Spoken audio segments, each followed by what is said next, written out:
Do you guys hear me? Alright, good. So, I'm not texting. My speech is on my phone, FYI. Just let you guys know, okay? Alright, so, who in here has ever struggled or been challenged at some point in their life? More hands, more hands. Alright, I know you're eating, so I'll give you a break. When you're in college, it's expected that you will have all kinds of challenges. And like deciding whether or not you're gonna have beef or chicken, ramen noodles, figuring out if you're gonna party the night before, and maybe try and get that paper in on time. But college students are often warned about the simple things. So like, don't drink, don't get high, don't party too much, et cetera, right? But what about real life, everyday challenges? On top of all that. Did you guys think about that? Yes. Thank you for thinking about that. And mental and emotional challenges are some of the primary things that college students are actually experiencing while in college. And when you think of mental health problems, what do you guys think about? What's the first thing that comes to mind? Depression, hurt, anxiety. So you guys are smart. A lot of times when I've asked this question, people say schizophrenia, mental retardation, autism, and stuff like that. But to burst their bubble, you already know, but to burst their bubble, some of the most experienced mental health or emotional challenges that people experience are stress, they are anxiety, sadness or depression, low self-esteem, and if you've experienced those, you've had a mental health or emotional challenge. A lot of people don't like to talk about it, but we've all experienced it, right? I have stress, anxiety, all that stuff. So just to give you a personal story of mine of when I experienced that, I've been to Delaware State University and Johns Hopkins University, which definitely were very difficult. But during my program at Johns Hopkins University, I was required to complete an internship program. And so I applied for a job at Inova Hospital in Virginia. And I basically, off of just sending them my resume and speaking to them via email, they basically gave me the job. I just had to go in because it was a formality. And as soon as I walked in, they were so curious. They said, "You're the one from Johns Hopkins University?" The brown-skinned girl, right? They were, confused. I was the one with the extensive resume. They were confused and thought, oh, this couldn't be her. So they actually asked me that. And I said, yes, I am her. I'm that person. I'm that student. I go to Johns Hopkins University. As soon as I get into the interview, the lady starts looking at the clock. The whole time, barely looked at me. And so when I left the interview, and of course I got an email and it said, you didn't get the job. So I asked her, I said, thank you for the interview. Can you please inform me of why I didn't get the job? So the next time I go on an interview, then I know how to improve.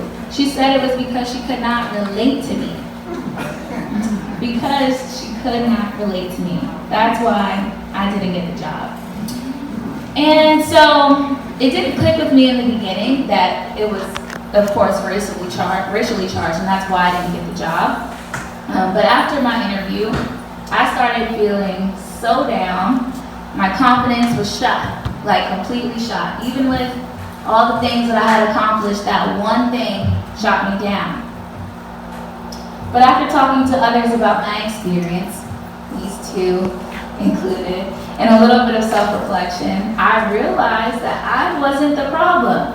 I put in the hard work and I earned my spot. They didn't see that, but I did. I was there for a reason.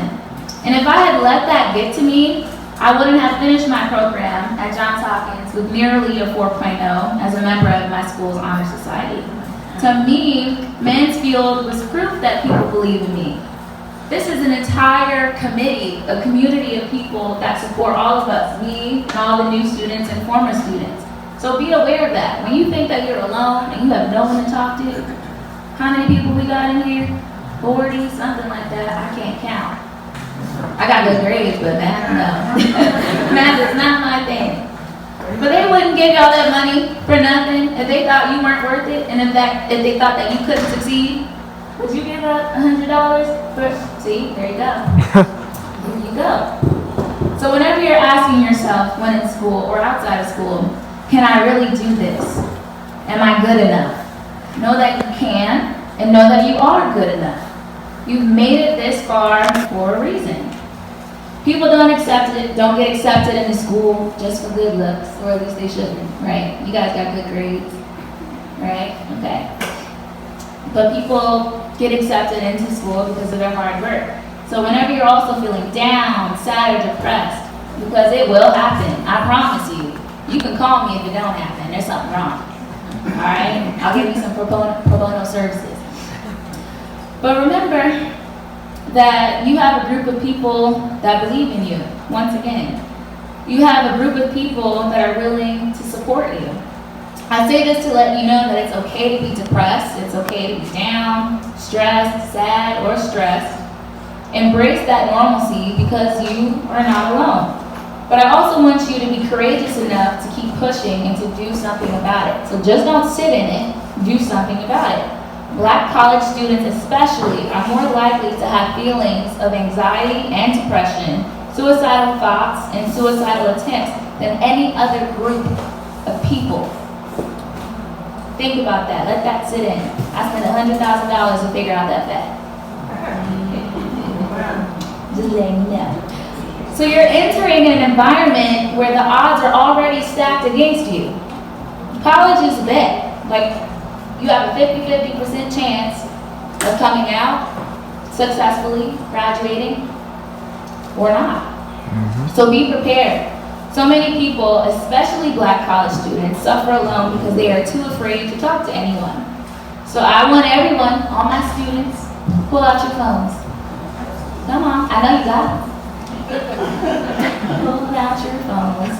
And I want you to write down 3 people that you know, that if you are ever struggling at some point while in school, that will be there for you.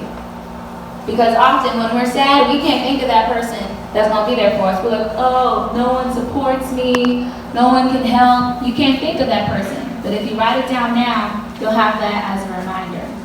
And I also want you now to add me onto that list. You can text me. Y'all ready? Got your phones open? My number is 202. Now you can text me, you can call me. If I don't answer, leave a message. I might think you're spam, but I will definitely get back to you. But I'm there to help you because I care about you. I don't know you all too deeply or super personally, but I care about people in general, and I care about your struggle because that's something that I've gone through, and it's not easy.